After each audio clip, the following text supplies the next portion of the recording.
ओम नमः शिवाय। हरियाली तीज की आप सभी को बहुत बहुत शुभकामनाएं। सावन मास के शुक्ल पक्ष की तृतीया तिथि को महिलाएं शिव पार्वती का विशेष पूजन करती हैं। उसे हरियाली तीज कहा जाता है। देश के बड़े भाग में यही पूजन आषाढ़ तृतीया को मनाया जाता है। उसे हरितालिका तीज भी कहते हैं। दोनों में पूजन एक जैसा होता है, अतः कथा भी एक जैसी ही है। श्रावण मास के शुक्ल पक्ष की तृतीया को श्रावणी तीज कहते हैं, परंतु ज्यादातर लोग इसे हरियाली तीज के नाम से जानते हैं।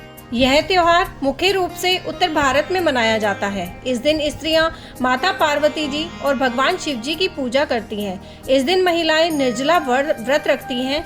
इस व्रत को करवा चौथ से भी कठिन व्रत बताया जाता है।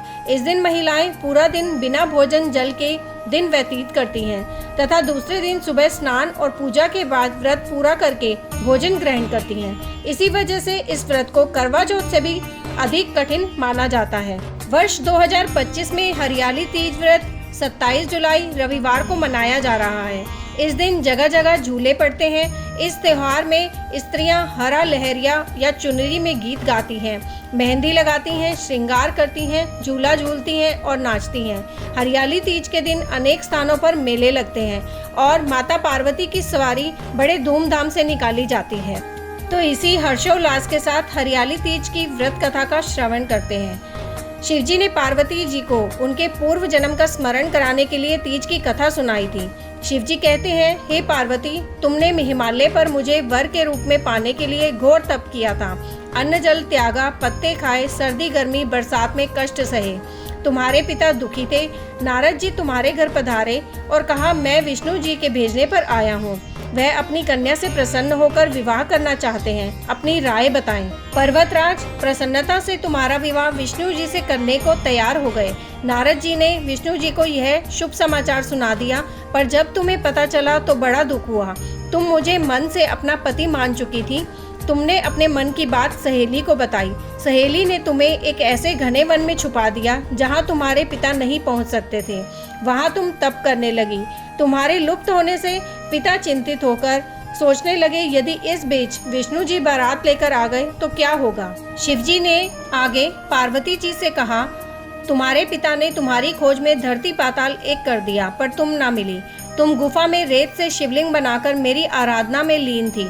प्रसन्न होकर मैंने मनोकामना पूरी करने का वचन दिया। तुम्हारे पिता खोजते हुए गुफा तक पहुँचे। तुमने बताया कि अधिकांश जीवन शिवजी को पति रूप में पाने के लिए तप में बिताया है। आज तप सफल रहा। शिवजी ने मेरा वरण कर लिया। मैंने आपके साथ एक ही शर्त पर घर चलूंगी, यदि आप मेरा विवाह शिवजी से करने को राजी हो। पर्वतराज मान गए। बाद में विधि विधान के साथ हमारा विवाह किया। हे पार्वती, तुमने जो कठोर व्रत किया था उसी के फल स्वरूप हमारा विवाह हो सका। इस व्रत को निष्ठा से करने वाली स्त्री को मैं मनवांछित फल देता हूँ। उसे तुम जैसा अचल सुहाग का वरदान प्राप्त हो। सावन महीने के शुक्ल पक्ष की तृतीया तिथि को कहीं कजली तीज तो कहीं हरियाली तीज के नाम से जाना जाता है। भविष्य पुराण में देवी पार्वती बताती हैं कि तृतीया तिथि का व्रत उन्होंने बनाया है जिससे स्त्रियों को सुहाग और सौभाग्य की प्राप्ति होती है। सावन महीने में तृतीया तिथि को 100 वर्ष की तपस्या के बाद देवी पार्वती ने भगवान शिव को पति के रूप में पाने का वरदान प्राप्त किया था।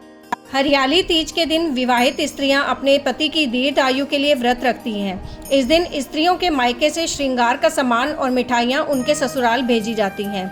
हरियाली तीज के दिन महिलाएं सुबह घर के काम और स्नान करने के बाद 16 श्रृंगार करके निर्जला व्रत रखती हैं। इसके बाद मां पार्वती और भगवान शिव की पूजा होती है। पूजा के अंत में तीज की कथा सुनी जाती है। कथा के समापन पर महिलाएं मां गौरी से पति की लंबी उम्र की कामना करती हैं। इसके बाद घर में उत्सव मनाया जाता है और भजन व लोक नृत्य किए जाते हैं।